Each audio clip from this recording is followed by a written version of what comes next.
Sabe quando a gente pede para Alexa tocar uma música ou, sei lá, para Siri definir um alarme? Uhum. Parece que isso já faz parte do nosso dia a dia há muito tempo, né? Mas se a gente parar para pensar, eles são, assim, fundamentalmente reativos. Eles esperam um comando. Exato. O que a gente está começando a ver agora é algo bem diferente, uma mudança de paradigma mesmo que está acontecendo, sabe? Nos bastidores. São os chamados agentes de IA.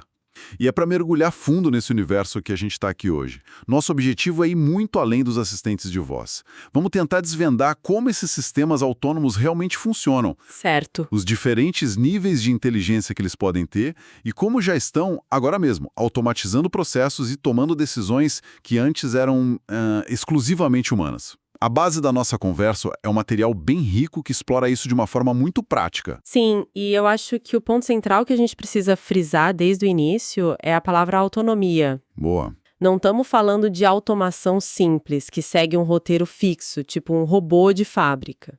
A gente está falando de sistemas com um certo grau de liberdade para tomar decisões em ambientes que são complexos, dinâmicos. E essa liberdade que é o ponto, né? Exatamente. É o que é, ao mesmo tempo, incrivelmente poderoso e o que gera tanta discussão. Ok, então vamos desvendar isso. Eu acho que a melhor forma de pensar neles e que captura bem a ideia é imaginar tipo um assistente digital superpoderoso. Uhum. Ele não só responde a um comando isolado como envie este e-mail, mas ele entende um objetivo maior como organize-me a viagem para a conferência da semana que vem. E aí ele executa todas as tarefas. Todas as etapas, né? Comprar a passagem, se reservar hotel. Isso. Agenda, transporte, tudo. Exatamente. Essa é a diferença fundamental em relação aos modelos de IA que se popularizaram, como os que geram texto ou imagem. O modelo de linguagem é uma ferramenta incrível, mas é uma ferramenta. Você dá uma entrada, ele te dá uma saída. É um para um. Isso. Um agente de IA, por outro lado, tem essa capacidade de agir. Ele pode tomar decisões em sequência, criar um plano com vários passos, usar diferentes ferramentas e, o mais importante, aprender com os resultados para se ajustar. Ele tem uma capacidade de agência no mundo digital. Isso me lembrou de um exemplo fantástico que eu vi sobre o processo de recrutamento em RH. Imagina só, uma empresa que recebe, sei lá, centenas de currículos por e-mail. Nossa! Uma pessoa levaria dias. E o que um agente de IA faz nesse cenário é transformador. Ele não só lê os e-mails e extrai os dados dos currículos, mas ele entende o que a vaga pede. Ele cruza as habilidades do candidato com os requisitos. Certo, faz a triagem inicial. E classifica os perfis. E pode até iniciar a comunicação com os mais promissores, enviando um e-mail personalizado para agendar uma primeira conversa. Um trabalho de dias vira uma questão de minutos. O que nos leva a uma citação do Jared Spataro, da Microsoft, que resume tudo perfeitamente. Ele disse: pense nos agentes como os novos aplicativos para um mundo movido a IA. Uau! O que é fascinante nessa frase é que ela sinaliza uma mudança profunda na nossa interface com a tecnologia. A gente está saindo de uma era de comandos diretos para uma era de delegação de objetivos. Essa frase, agentes como os novos aplicativos, é um daqueles momentos que mudam a perspectiva, sabe? Totalmente. Porque não se trata de uma ferramenta melhor, mas de uma forma fundamentalmente nova de usar a tecnologia. Em vez de a gente ser o piloto dando cada comando, a gente se torna meio que o diretor de uma orquestra. Damos a partitura, o objetivo, e o agente, com seus vários instrumentos, executa a sinfonia. Boa analogia. Isso muda tudo. E imagino que essa mudança de paradigma é o que está por trás dos números de mercado que a gente tem visto. Sem dúvida. A adoção reflete essa mudança. Os dados da Grandview Research são um bom termômetro. O mercado de agentes de IA foi avaliado em quase 4 bilhões de dólares em 2023. Já em 2023? E a projeção é de um crescimento anual composto de mais de 45% até 2030. Isso não é um crescimento incremental, é uma curva exponencial. Mostra que as empresas não estão só experimentando, elas estão reestruturando processos inteiros em torno dessa ideia. Ok, essa parte sempre me fascina. Quando eu uso uma ferramenta, eu entendo a lógica. Eu clico aqui e algo acontece ali. Mas aqui, a gente está delegando um objetivo. Entre o meu pedido encontre os melhores candidatos e o resultado final, Existe uma espécie de caixa preta. Como a gente pode abrir um pouco essa caixa para entender o processo de raciocínio de um agente? É uma ótima pergunta, porque desmistificar essa caixa preta é essencial. O processo pode ser dividido assim em 4 passos lógicos. Vamos imaginar um agente configurado para suporte ao cliente, que é um caso de uso super comum. Sim, perfeito. O primeiro passo é a entrada de informações. O agente não nasce do nada. Ele é configurado por humanos que definem os objetivos dele, as permissões, as ferramentas que ele pode acessar. No nosso exemplo, o objetivo seria algo como resolver tickets de suporte de primeiro nível com alta satisfação do cliente. Certo, então o humano ainda define o norte, a missão do agente. Exatamente. O segundo passo é o processamento dos dados. Quando um ticket de cliente chega, o agente começa a análise. E aqui está o pulo do gato. Ele não lê só o texto da mensagem. Ele acessa o histórico de compras daquele cliente. Sei. Vê se ele já teve problemas parecidos antes. Analisa o tom da mensagem. É um cliente frustrado ou só curioso? E cruza tudo isso para ter um entendimento completo do contexto. Então não é apenas sobre o que, mas sobre o quem e o porquê. Ele constrói um perfil completo da situação antes de agir. Perfeito. E isso leva ao terceiro passo, a execução da ação. Com base nessa análise contextual, o agente decide o que fazer. Se for um problema comum, tipo, esqueci minha senha, ele pode gerar uma resposta automática com um link para redefinição. Ok, o básico. Mas se ele identificar pelo histórico e pelo tom que é um cliente valioso com um problema complexo e recorrente, ele pode pular o script e escalar o ticket diretamente para um gerente sênior, junto com o resumo de todo o contexto que ele já levantou. A decisão é dele. E a ação não é sempre a mesma. É adaptada à complexidade e ao contexto de cada caso. E aí chegamos ao quarto e mais crucial passo: aprendizado e adaptação. Depois que a ação é tomada e o ticket é resolvido, o ciclo não termina. O agente recebe feedback, o problema foi resolvido na primeira interação, qual foi a nota de satisfação do cliente? Entendi. Ele usa esses dados para refinar seu modelo de decisão. Talvez ele aprenda que um certo tipo de pergunta que ele achava simples, na verdade, sempre gera insatisfação e precisa ser escalado para um humano mais cedo. Então, o que tudo isso significa? Que não estamos falando de um programa estático. É um sistema dinâmico que fica mais inteligente a cada interação, né? Exato. Ele não apenas executa, ele aprende a executar melhor.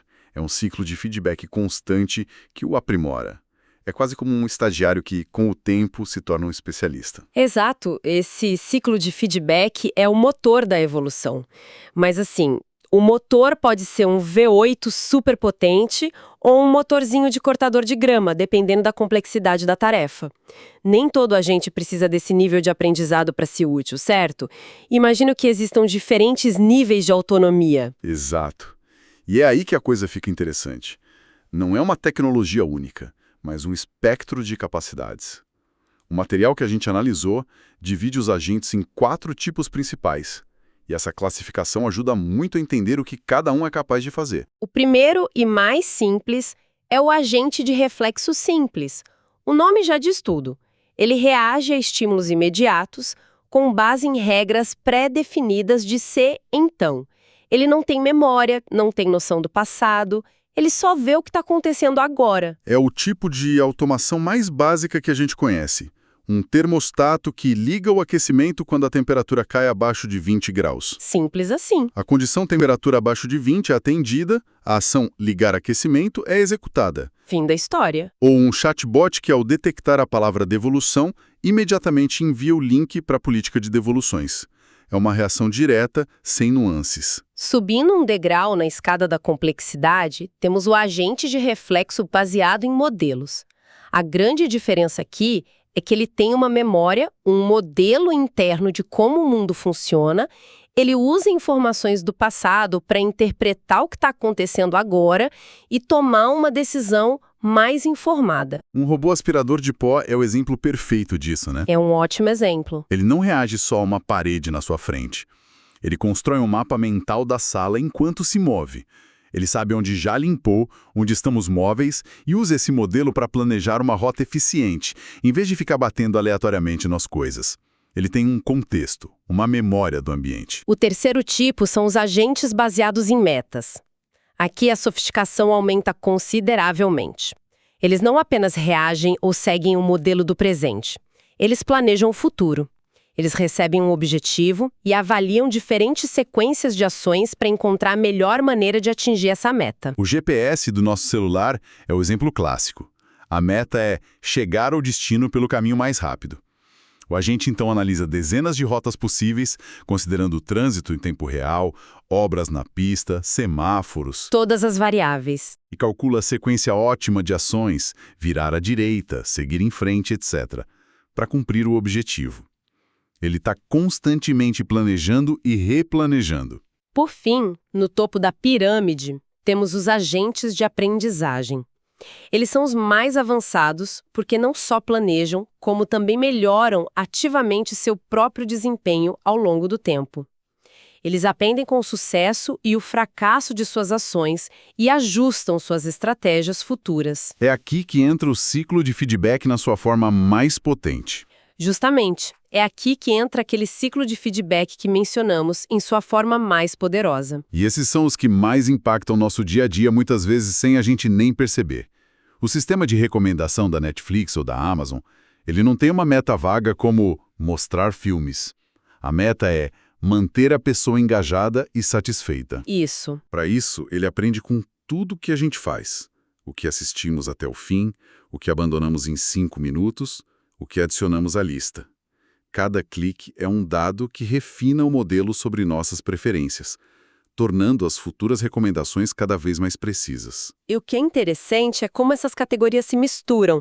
Pega um carro autônomo, por exemplo.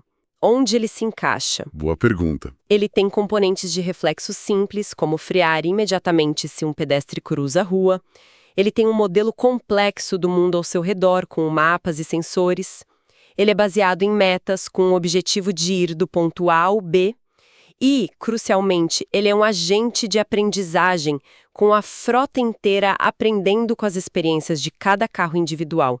É uma fusão de todos os 4 tipos. Essa visão integrada é ótima e explica por que essa tecnologia está sendo adotada de forma tão massiva agora. Um dado da McKinsey aponta que mais de 72% das empresas já estão implementando algum tipo de solução de IA. O que está impulsionando essa corrida de forma tão intensa? Existem 3 benefícios de negócio que são, assim, praticamente irrecusáveis. O primeiro, e mais óbvio, é o aumento da produtividade.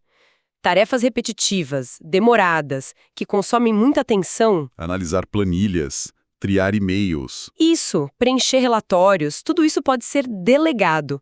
E isso libera as equipes humanas para se concentrarem no que as máquinas, pelo menos por enquanto, não fazem bem. Pensamento estratégico, criatividade, empatia e resolução de problemas complexos. Ou seja, a ideia não é substituir o humano, mas potencializá-lo, tirando o trabalho repetitivo da frente. Exatamente. O segundo benefício é a redução de custos. Processos manuais não são apenas lentos, são caros e propensos a erros. A automação inteligente otimiza as operações, reduz o desperdício de recursos e minimiza falhas humanas, que podem custar caro, seja em retrabalho ou em perda de clientes. E o terceiro pilar? A melhoria da experiência do cliente. No mercado competitivo, a experiência é tudo. Agentes de IA permitem um nível de personalização e agilidade em escala que seria impossível com equipes humanas. Eles podem oferecer suporte 24 horas por dia, 7 dias por semana, dar respostas instantâneas, antecipar as necessidades do cliente com base em seu comportamento. E criar uma jornada muito mais fluida, né? Muito mais fluida e satisfatória. Ok. Os benefícios são claros. Produtividade, custos, experiência do cliente. Mas, sabe, isso soa quase bom demais para ser verdade. Quando a gente fala de um sistema autônomo tomando decisões, meu primeiro pensamento vai para os riscos. Quanta informação minha um agente desses precisa para funcionar bem? Onde fica a linha da privacidade? Isso levanta uma questão importantíssima. E você tocou no primeiro grande desafio: uso e privacidade de dados. Para serem eficazes, esses agentes precisam de acesso a grandes volumes de dados, que muitas vezes são sensíveis. Com certeza. É absolutamente crítico que as empresas tenham uma governança de dados robusta, garantindo que tudo seja anonimizado sempre que possível, protegido com criptografia de ponta e em total conformidade com leis como a LGPD. A confiança do cliente é o ativo mais valioso e um deslize aqui pode ser fatal. E além da privacidade, tem a questão do controle. Se o agente é autônomo, o que acontece quando ele erra? Ou quando ele se depara com uma situação completamente nova que não estava no seu treinamento? Esse é o segundo desafio fundamental: a necessidade de supervisão humana. Autonomia não pode significar abandono. É essencial desenhar o que a gente chama de human in the loop, ou seja, um sistema claro para a intervenção humana. Um plano de contingência. Exato. As empresas precisam definir gatilhos. Em que tipo de situação o agente deve parar e pedir ajuda a um humano? Como é o processo para uma pessoa assumir o controle de uma interação delicada ou corrigir um erro do agente? Essa rede de segurança é indispensável, especialmente em áreas críticas como saúde ou finanças. Faz sentido. É como dar autonomia a um piloto em treinamento, mas o instrutor experiente está sempre ao lado, pronto para assumir o manche. Uma analogia perfeita. E o terceiro desafio, que conecta os dois primeiros, é a transparência. Para que as pessoas confiem nesses sistemas, suas decisões precisam ser, até certo ponto, explicáveis. Se um agente de IA nega um pedido de crédito ou descarta um currículo, a gente precisa ser capaz de entender o porquê. Não pode ser só uma caixa preta que diz não. Não pode. Desenvolver IA explicável é um dos maiores campos de pesquisa hoje, porque sem transparência não há confiança. E sem confiança, a tecnologia não é adotada em seu pleno potencial. Uau! Foi uma jornada em tanto. Partimos da ideia simples de um assistente de voz, mergulhamos no funcionamento interno dos agentes, exploramos os 4 níveis de sofisticação e agora fechamos com essa análise ponderada dos benefícios enormes contra os desafios críticos que precisam ser gerenciados com muito cuidado. Exatamente. Cobrimos o quê, o como e o porquê dessa transformação. E para amarrar tudo, há uma informação que me chamou a atenção: a existência de um diretório online com centenas de agentes de IA já prontos para uso, cobrindo as mais diversas indústrias, de finanças a marketing e desenvolvimento de software. Centenas já disponíveis. Isso concretiza a ideia de que não estamos falando do futuro, mas do presente. Isso me leva a uma reflexão final. Se esses agentes são de fato os novos aplicativos, como disse o Spataro, como isso pode transformar não apenas as tarefas que a gente realiza, mas a própria natureza de certas profissões? Em um mundo onde a execução de tarefas complexas pode ser delegada a um agente autônomo, que tipo de habilidade humana se torna exponencialmente mais valiosa? Talvez a habilidade mais importante do futuro não seja de fazer a tarefa, mas a de saber formular a pergunta certa e definir o objetivo certo para o agente